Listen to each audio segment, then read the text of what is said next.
Hello everyone, good morning to all of you. आइए आज हम लोग प्रधानमंत्री के बारे में पढ़ेंगे, जानेंगे कि अपने देश में प्रधानमंत्री का क्या स्थिति है, क्या कार्य है, कितना शक्ति प्राप्त है और फिर इनके और सारे नॉर्म्स को जानेंगे। तो हमारे देश में, भारत में प्रधानमंत्री का जो पद है सबसे महत्वपूर्ण संस्थाओं में से एक माना जाता है। भारत में संसदीय शासन प्रणाली की व्यवस्था की गई है।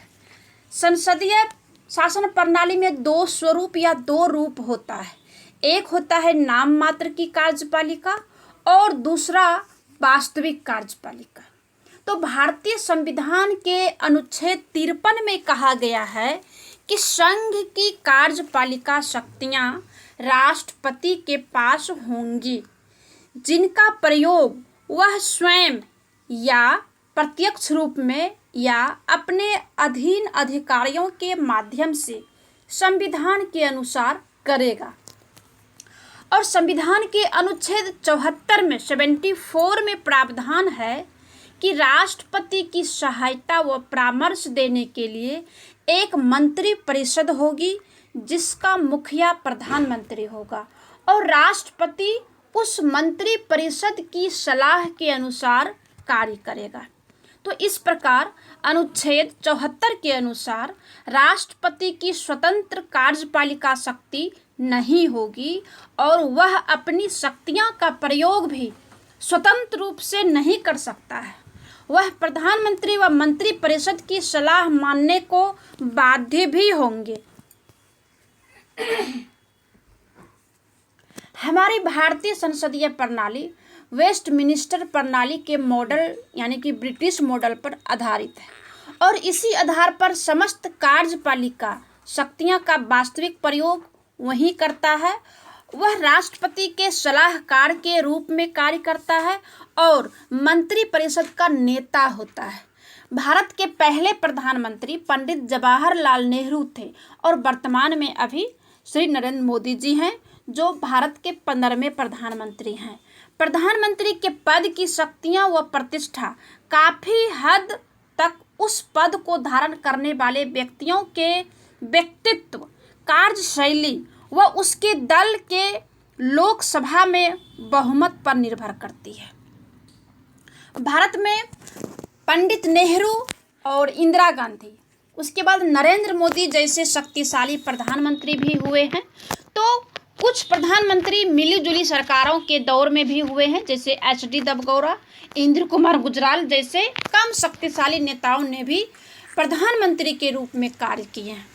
प्रधानमंत्री का लोकसभा या राज्यसभा में किसी भी एक का सदस्य होना अनिवार्य होता है और यदि प्रधानमंत्री नियुक्त होते समय वह किसी सदन का सदस्य अगर नहीं होते हैं तो उनको 6 माह के अंदर जो है संसद के किसी भी सदन के निर्वाचित सदस्य होना जरूरी होता है, चाहे वो लोकसभा हो या फिर राज्यसभा।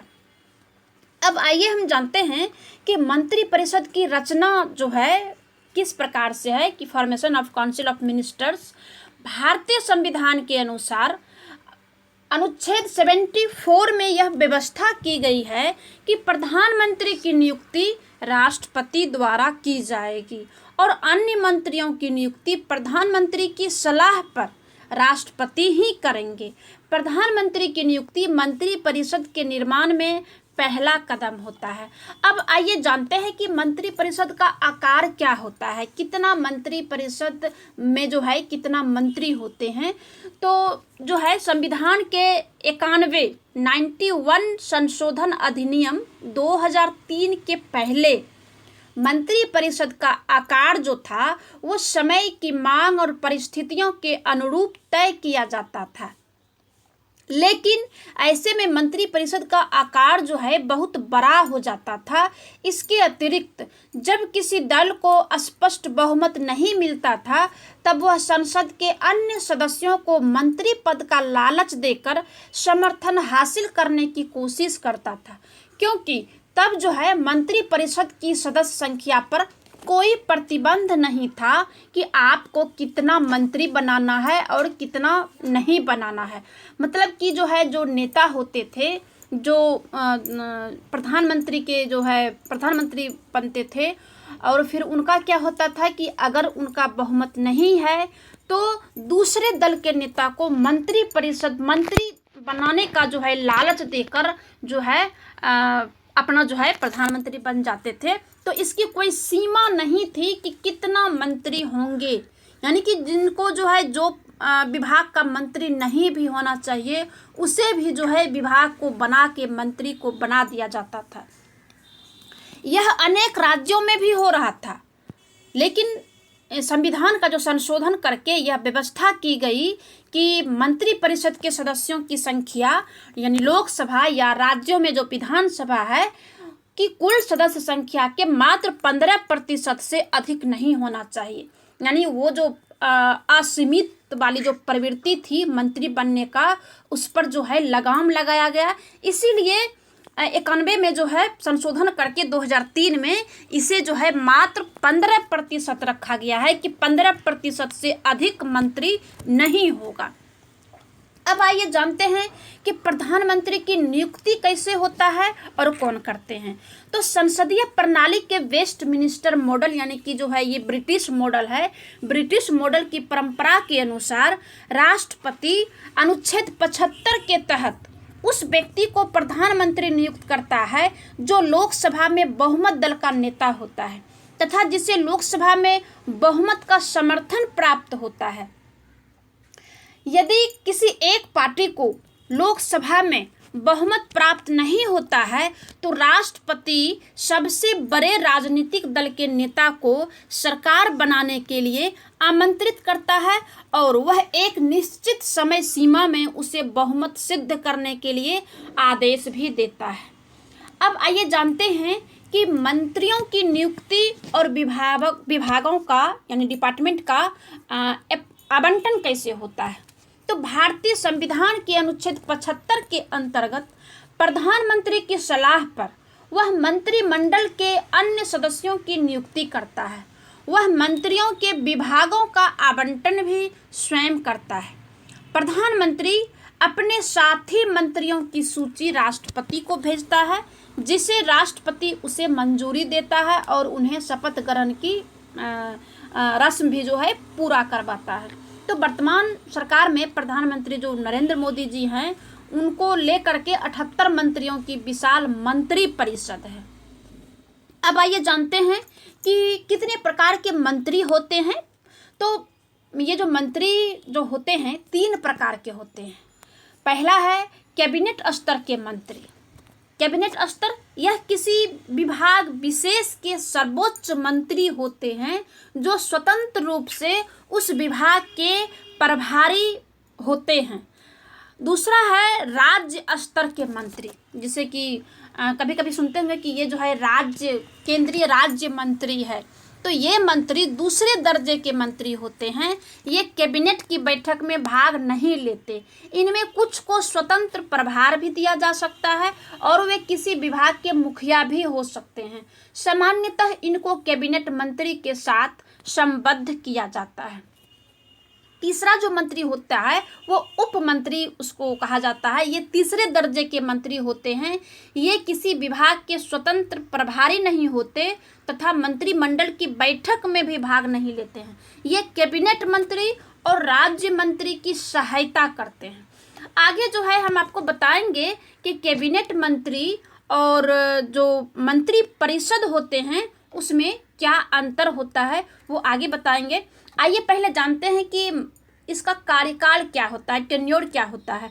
तो संविधान के अनुच्छेद 75 में कहा गया है कि सभी मंत्री राष्ट्रपति के प्रसाद पर्यंत अपने पद पर बने रह सकते हैं। प्रधानमंत्री व मंत्रिपरिषद उस समय तक अपने पद पर बने रहते हैं जब तक उसे लोकसभा का विश्वास प्राप्त हो। साधारणतया मंत्री परिषद का कार्यकाल लोकसभा के कार्यकाल के साथ ही चलता है। इसमें जो दिया गया है कि राष्ट्रपति के प्रसाद पर्यंत अपने पद पर बने रह सकते हैं। तो ऐसा नहीं है कि राष्ट्रपति अपने मन से मंत्रिपरिषद को रखेंगे या फिर भंग कर देंगे या फिर किसी को रख लेंगे या फिर किसी को हटा देंगे। राष्ट्रपति भी जो है अपने नियम कानून के अनुसार ही मंत्रिपरिषद को हटाएंगे या रखेंगे, क्योंकि जब लोकसभा में अगर उनको बहुमत प्राप्त अगर नहीं होता है तो ये जो है नियम है कि राष्ट्रपति उसे भंग कर सकते हैं। तो ये नियम है। आइए अब जानते हैं कि पद की शपथ कौन दिलाता है और कैसे दिया जाता है। प्रधानमंत्री सहित प्रत्येक मंत्री को पद ग्रहण करने से पूर्व राष्ट्रपति द्वारा 2 तरह की शपथ दिलाई जाती है। एक पद के प्रति और दूसरा गोपनीयता की होती है। शपथ जो है कर्तव्यों के ईमानदारी से निर्वहन करने के लिए दिलाई जाती है। गोपनीयता से तात्पर्य यह होता है कि प्रत्येक व्यक्ति जो है मंत्रिमंडल के निर्णय को गुप्त रखेंगे। ये जो है गुप्त शपथ होता है। अब आइए हम जानते हैं कि प्रधानमंत्री की भूमिका और उनका क्या उत्तरदायित्व होता है लोकसभा के प्रति, और प्रधानमंत्री तो का क्या उत्तरदायित्व होता है। प्रधानमंत्री मंत्रिपरिषद व लोकसभा दोनों का नेता होता है। वह राष्ट्रपति और मंत्रिपरिषद के मध्य संचार का माध्यम होता है। राष्ट्रपति मंत्रिपरिषद के मध्य करी भी होता है, करी का भी काम करता है। प्रधानमंत्री का यह दायित्व होता है कि वह मंत्रिपरिषद में लिए गए सभी निर्णयों से राष्ट्रपति को अवगत कराए। संघ सरकार के प्रशासन व विधायी व अन्य प्रस्तावों की जानकारी राष्ट्रपति तक पहुंचाना यह प्रधानमंत्री का कर्तव्य होता है। अब आइए हम जानते हैं कि विभागों का आवंटन कैसे होता है। Allocation of portfolio. अब आइए हम प्रधानमंत्री जो अपने साथियों और मंत्रियों को विभागों का जो बंटवारा उन्होंने स्वयं करते हैं और साथ ही विभिन्न कार्यालयों व विभागों में जो काम का बंटवारा करते हैं वो किस प्रकार से करते हैं। तो प्रधानमंत्री जो है कैबिनेट सचिवालय के माध्यम से विभिन्न मंत्रालयों और विभागों के बीच समन्वय करता है। तो इस प्रकार जो है विभागों का आवंटन प्रधानमंत्री जो है करते हैं।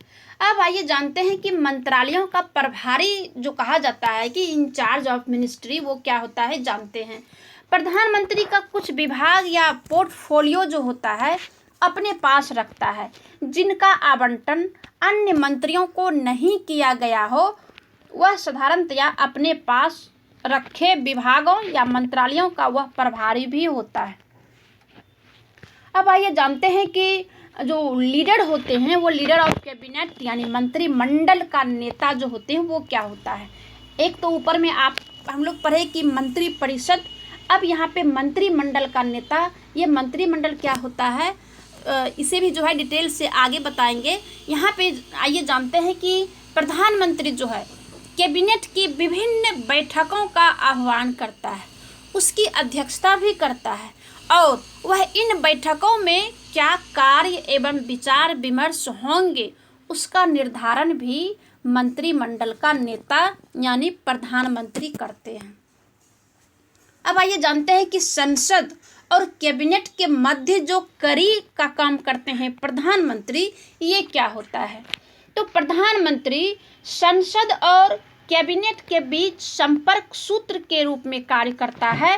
वह संसद में सरकार की तरफ से मुख्य प्रवक्ता होता है, वह लोकसभा का नेता भी होता है। प्रधानमंत्री का इस रूप में यह उत्तरदायित्व है कि वह महत्वपूर्ण नीतिगत फैसलों का घोषणा करे और प्रधानमंत्री संसद में जो है सामान्य महत्व की बहस में जो है हस्तक्षेप कर सरकार की नीति को स्पष्ट करने के लिए अपना पक्ष भी रखता है। अब आइए जानते हैं कि सरकारी प्रतिनिधि के रूप में जो प्रधानमंत्री होते हैं वो किस रूप में होते हैं, कि एज एन ऑफिशियल डेलीगेट उनको कहा जाता है। कैसे कहा जाता है, तो प्रधानमंत्री विभिन्न प्रतिनिधि मंडलों, उच्च स्तरीय बैठकों और अंतर्राष्ट्रीय संगठनों में भारत का प्रतिनिधित्व करता है।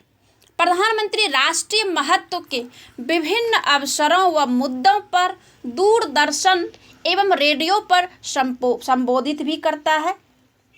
जैसे कि हम लोग जानते हैं कि प्रधानमंत्री जो नरेंद्र मोदी जी हैं वो रेडियो पर जो है कैसे मन की बात के द्वारा जो है सारी बातों को जो है रख देते हैं।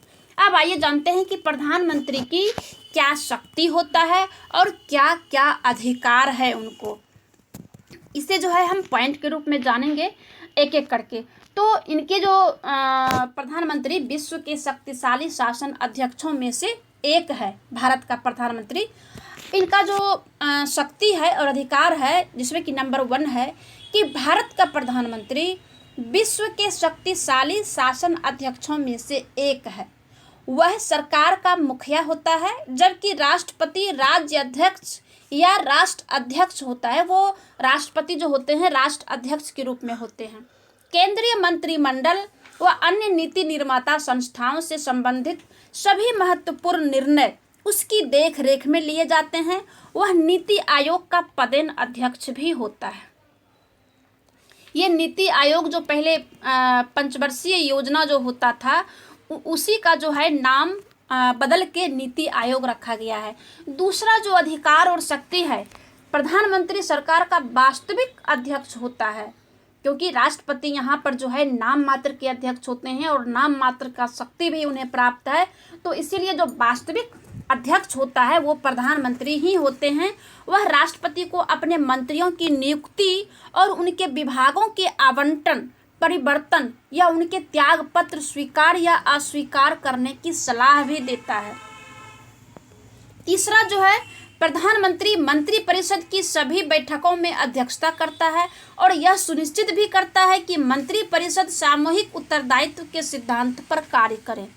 चौथा है, वह केंद्र प्रशासन तथा विधान संबंधी प्रस्तावों के संबंध में कैबिनेट द्वारा लिए गए निर्णयों से राष्ट्रपति को समय समय पर सूचित करता है। पांचवा जो इनका अधिकार और शक्ति है, किसी भी मंत्री द्वारा लिए गए निर्णय को प्रधानमंत्री राष्ट्रपति के कहने पर पुनः मंत्री परिषद में विचार के लिए रखवा सकता है। छठा है, प्रधानमंत्री संसद के कार्य संचालन में नेतृत्व प्रदान करता है। सभी सरकारी विधेयक उसके निरीक्षण और उसकी सलाह के अनुसार जो है तैयार किए जाते हैं। आगे जो है वह अपने अधीन मंत्रियों के विभागों के कार्यों की भी देखरेख करता है और मंत्रियों में परस्पर उत्पन्न होने वाले मतभेदों को दूर कर संपूर्ण प्रशासन में सामंजस्य भी बनाए रखने का काम करता है। आगे है कि संसद में प्रधानमंत्री सरकार का मुख्य प्रवक्ता होता है। शासकीय नीति से संबंधित अधिकृत घोषणा प्रधानमंत्री के अधिकार क्षेत्र में ही होता है। वह सभी महत्वपूर्ण नियुक्तियों के संबंध में राष्ट्रपति को परामर्श भी देता है। वह राष्ट्रपति तथा मंत्रिपरिषद के मध्य संपर्क सूत्र के रूप में कार्य करता है और प्रधानमंत्री लोकसभा तथा राज्यसभा के मध्य भी संपर्क सूत्र के रूप में कार्य करता है। वह राष्ट्रपति को परामर्श भी देता है कि संसद का सत्र कब बुलाना है, कब स्थगित करना है और कब इसे भंग किया जाना है। यह सब भी जो है प्रधानमंत्री ही सुनिश्चित करता है। आगे है कि प्रधानमंत्री विदेशी नीति से संबंधित महत्वपूर्ण निर्णय स्वयं लेता है और विदेशों में भारत का जो प्रतिनिधित्व करता है वह भी जो है प्रधानमंत्री ही करते हैं। अब आइए आपको जो मैंने बताई थी कि ये जो मंत्रिपरिषद है और मंत्रिमंडल है ये क्या होता है, तो दोनों में कुछ अंतर को जो है पढ़ेंगे जिसके द्वारा जो है हम समझ पाएंगे कि मंत्रिपरिषद क्या होता है और मंत्रिमंडल क्या होता है। जिसमें कि पहला है कि इसमें मंत्रियों के तीनों श्रेणी, किसमें, मंत्रिपरिषद में कैबिनेट मंत्री, राज्य मंत्री व उप मंत्री आते हैं। लेकिन मंत्रिमंडल जो है इसमें जो है मंत्रिपरिषद का केवल ये एक भाग है, क्योंकि इसमें सिर्फ कैबिनेट मंत्री ही शामिल होते हैं। दूसरा जो है कि संविधान के अनुच्छेद 74 व 75 में इसका विस्तृत वर्णन किया है, अतः यह एक संवैधानिक निकाय है। इसे मंत्रिपरिषद को हम एक संवैधानिक निकाय कह सकते हैं। लेकिन मंत्रिमंडल जो है यह एक लघु निकाय है। संविधान के मूल भाग में इसका वर्णन तो नहीं है, लेकिन यह 44वें संविधान संशोधन अधिनियम 1978 द्वारा अनुच्छेद 352 में जो है इसे जोड़ा गया है। अब आइए जानते हैं कि यह एक बड़ा निकाय है। कौन? मंत्री परिषद, क्योंकि इसमें 60 से 70 मंत्री होते हैं।